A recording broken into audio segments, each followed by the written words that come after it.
Hello বন্ধুরা, সবাই কেমন আছো? আশা করছি ভালো আছো। আজকের সকালটা একটু অন্যরকম। আজকের সকালটা শুরু হয়েছে ঠাকুর পুজো করে। সকাল সকাল যখন হাঁটতে গিয়েছিলাম তখনই আসার সময় মিষ্টি, ফুল, বেলপাতা সব কিছু একসঙ্গে নিয়ে এসেছি। আজকে সংক্রান্তি আর বিশ্বকর্মা পূজা, তাই সকাল সকাল সব বাসি কাজ সেরে নিয়েছি। হাঁটার থেকে এসে তারপর পুজো দিয়ে নিয়েছি। আজকে মঙ্গলবার, তাই হনুমান চালিসাও পড়ে নিলাম। যারা যারা আমার ভিডিও দেখো তারা জানো আমি হনুমান ঠাকুরের একজন ভক্ত। তো আমি সেই জন্য সকাল সকাল আজকে ঠাকুর দিয়ে নিয়েছি। ঘরদোর পরিষ্কার, বাসি কাজ শেষ। আজকে আমার মনটা ভীষণ ফুরফুরে লাগছে। সত্যি আজ আমি ভেবেছিলাম সব কাজ শেষ করে আরাম করব বসে, কিন্তু সেটা তো আর হলো না। আচ্ছা যাই হোক, আর এই ভিডিওটা তোমরা একটু কষ্ট করে দেখে নিও। এই ক্লিপটা এটা আমার ছেলে করছে রেকর্ড, ক্যামেরায় হচ্ছে আমার ছেলে। তো ও তো আর অতটা পারে না, ও ছোট হাত, ছোট মানুষ, তো হাত কাঁপছে, ঠিক মতো ধরতে পারছে না ক্যামেরা। তারপরে ওর খুব ইচ্ছা হয়েছে আজকে একটা ভিডিও রেকর্ড করবে, তাই আমি বলেছি কর বাবা। তারপর সব কিছু শেষ করে ব্রেকফাস্ট করে নিলে আমরা, ঠাকুরের প্রসাদ খেয়ে ওর বাবা স্নান টান করে অফিস চলে গেল, আর আমি বসেছি রিয়াংশকে নিয়ে পড়াতে। রিয়াংশের আজকাল পড়াশোনা একদম মন বসতে চায় না, শুধু পুজো পুজো ভাব, চারিদিকে ঘুরবে, বেড়াবে, ড্রেস কিনবে, খেলু কিনবে, এই চলছে। তাই চটপট বসিয়ে নিয়েছি যে চটপট বস পড়ায়। তোর না পরীক্ষা এসেছে, তো অবশ্য একটা জিনিস আছে ওর, মানে ও কথা শুনে, যখন আমি কিছু বলি তখন সেটা ও করে। তো এখন এখানে ও একটা সাবজেক্ট, দুটো সাবজেক্টই আজকে বলেছিলাম পড়াবো, তো একটা কমপ্লিট করে আর একটা করছে, এখনও হিন্দি করছে।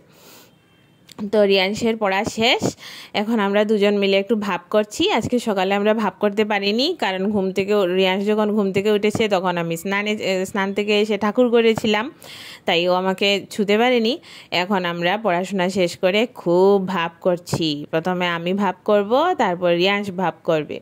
ও আর তোমরা অনেকেই জানতে চেয়েছিলে রিয়াংশের বাড়ির নাম কি। রিয়াংশের বাড়ির নাম হলো অয়ন, কিন্তু অয়ন আমরা কেউ ওকে ডাকি না। ও স্কুলে, আর্টের স্কুলে সব জায়গায় রিয়াংশ, আর বাড়িতে আমরা ডাকি বাবাই, বাবা সোনা, আমি আদর করে ডাকি বুগ্গু। তো এইগুলোই ওকে ডাকা হয়। আর অয়ন নামটা সচরাচর কেউ ওকে ডাকি না, তবে ওর বাড়ির নামটা অয়ন।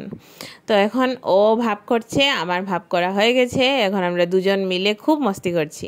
তারপর চলে আসলাম সবজি কাটতে। কি রান্না করব আজকে, নিরামিষের দিন, তাই আলু বিনসে কেটেছি, একটা ভাজা বানাবো। এদিকে ওর জন্য গাজর সিদ্ধ দেব, আর আলু দিয়ে বেগুন দিয়ে একটা সয়াবিন তরকারি করব। রিয়াজকে বলছি যা বাবা স্নানে যা, ও বলছে যাবো স্নানে এখন, এরকম করছে। তারপর বললাম জলদি যা, আজকে একটা ছুটির দিন পেয়েছি, সারাদিন কি এগুলো নিয়ে পড়ে থাকবো? তো বলছে স্নানে যাব, যাচ্ছি দাঁড়াও, এরকম করছে। মানে ওকে নিয়ে না সত্যি, আর যখন স্কুলে থাকে তখন আমি এই জিনিসগুলো খুব মিস করি। দেখো দেখো কি নাটকটা চলছে ওর, শুধু দেখো তোমরা। এখন ও গেল স্নানে, এখন আমি গিয়ে ওকে স্নানটা করিয়ে নিই। ওকে স্নান করিয়ে তারপর বাকি কাজ করব। স্নান করিয়ে নিয়েছি ওকে, এবার চলে এসেছি ওকে ড্রেস পরাবো। একটু পাউডার মেখে নিচ্ছি, ভীষণ গরম। এই গরমে আমি ওকে শুধু নাইসিল পাউডার দিয়ে বাঁচিয়ে রেখেছি। তো নাইসিল পাউডার দিয়ে ওকে আজকে একটা সংক্রান্তি বলে একটা নতুন গেঞ্জি পরালাম। এগুলো আমি সেই দিন ওর জন্য কিনে এনেছিলাম, কিন্তু আর পরানো হয়নি। একটা দুটো পরিয়েছিলাম, বাকিগুলো রেখে দিয়েছিলাম। তো আজকে ওকে পরিয়ে দিলাম নতুন গেঞ্জি, সংক্রান্তির দিন বলে কথা। আর এদিকেও আজকে ভীষণ দুষ্টুমি করছে, কিন্তু আজকে পড়াশোনা শেষ হয়ে গেছে, আর এখন যা খুশি করছে, ও কোনো কথাই শুনবে না। দেখো দেখো কি কাণ্ড চলছে আজকে।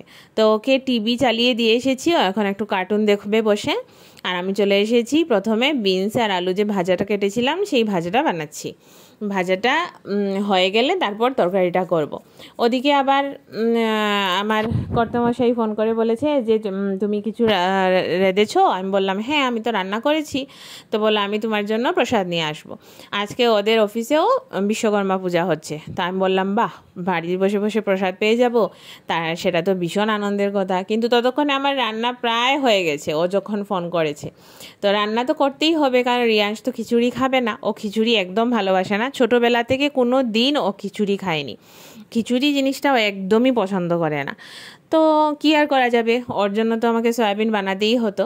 তো আমি রান্না করে নিচ্ছি, রাতে খাওয়া যাবে আর কি করা যাবে। এদিকে আমি সয়াবিনটাকে ভালো করে কষিয়ে নিচ্ছি। সয়াবিন তরকারি আমার মা বলতো যত ভালো করে কষাবে তত বেশি স্বাদ হবে, আর যদি কষাও না তাহলে স্বাদ হবে না। এখানে আমি সয়াবিনটা কষানোর পরে ঝুল দিয়ে দিয়েছিলাম, তরকারিটা হয়ে গেছে। এখন আমি নামানোর আগে একটু ঘি দিয়ে দিয়েছি। নিরামিষের দিনে একটু ঘি দিয়ে দিলে সুন্দর একটা স্মেল বেরোয়, তবে বেশি নয়, হালকা একটু ঘি দিয়ে এবার আমি একটা জাল উঠলে পরে তারপরে একটা ইয়ে করে নামিয়ে নেব। তারপর এখন হয়ে গেছে তরকারিটা, আমি দেখছি তরকারিটা এখন বাস নামিয়ে তারপর রিয়াজকে খেতে বসিয়ে দেব। যদিও আজকে এখনও খাওয়ার টাইম হয়নি, অনেকটা বাকি। এই দেখো তরকারিটা আমার হয়ে গেছে। এখন আমি তরকারিটা ঢেলে নেব, তারপর রিয়াজকে খাইয়ে দেব। রিয়াজকে খাইয়ে ওকে বিছানায় পাঠিয়ে দিয়েছি।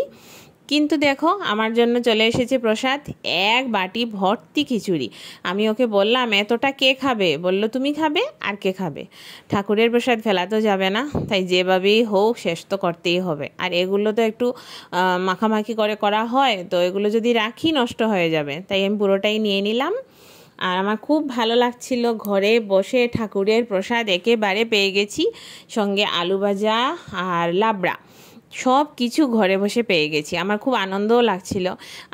মানে এটাই বোধহয় বলতে গেলে একজন হাজব্যান্ড ওয়াইফের মধ্যে একটা ভালোবাসা বা একটা সুন্দর আন্ডারস্ট্যান্ডিং একটা সম্পর্ক। ও জানে আমি খিচুড়ি খেতে ভালোবাসি, আজকে আমি যেতে পারিনি, ও আমার জন্য ঠিক একটু করে এই রোদ্রের মধ্যে কষ্ট করে নিয়ে আসলো। এটাই হয়তো আমাদের মানে রিলেশনশিপে এর চেয়ে বেশি হয়তো বা কোনো রিলেশনশিপে কোনো কারোর কাছ থেকে আমরা কিচ্ছু চাই না, কিন্তু এতটুকুও আমরা সব রিলেশনশিপে পাই না। আত্মীয় স্বজনদের কথা তো আর বলে লাভ নেই, ওদের জন্য যতই করো তুমি কমই পড়বে। কম তো করলাম না, অনেকের জন্য অনেক কিছুই করেছি, কিন্তু জীবনের রিটার্ন স্বরূপ কিছুই পাইনি, আর পাবোও না, সেটা আমি জানি। কারণ ওদের জন্য সারা জীবন করে গেলেও ওরা শুধু তুমি কোনটা করতে পারোনি সেটাই দেখবে, কিন্তু ওদেরকে তুমি কতটা সুন্দর একটা জীবন পাইয়ে দিয়েছো, ওরা কি লাইফে ছিল, ওদেরকে তুমি কি করে দিয়েছো, সেটা ওরা কখনোই বুঝবে না। যাই হোক, আমি এদিকে প্রসাদ খেতে বসে গেছি। দারুণ হয়েছিল, আমি জাস্ট মুখে দিচ্ছিলাম আর বলছিলাম ওয়াও ওয়াও, এরকম বলছিলাম, দারুণ হয়েছিল। এত স্বাদ খিচুড়ি, মানে কি বলবো। অনেক দিন পর ঠাকুরের প্রসাদ জাস্ট প্রাণ ভরে খাচ্ছি আমি। এই দেখো আমার রিয়াকশান বেরোচ্ছে, খুব ভালো হয়েছে যে, তাই আমি এরকম রিয়াকশান দিচ্ছি। অনেক দিন পর, সত্যি অনেক দিন হলো প্রসাদ খাওয়া হয় না। প্রসাদ খাওয়ার একটা টাইমিংস থাকে, তো সেই টাইমটা অ্যাকচুয়ালি ধরতে পারি না বলে কোনো পুজোতেই প্রসাদ খাওয়াটা আর হয় না। কখনো কখনো ভাগ্যক্রমে জুটে যায়, সব সময় তো আর হয় না।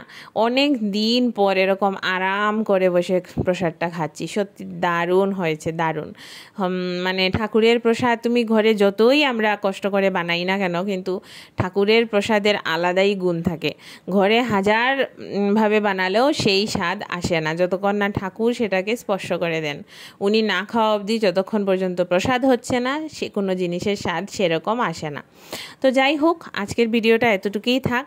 কেমন লাগলো জানাবে, ফলো করবে, শেয়ার করবে, লাইক করে দেবে।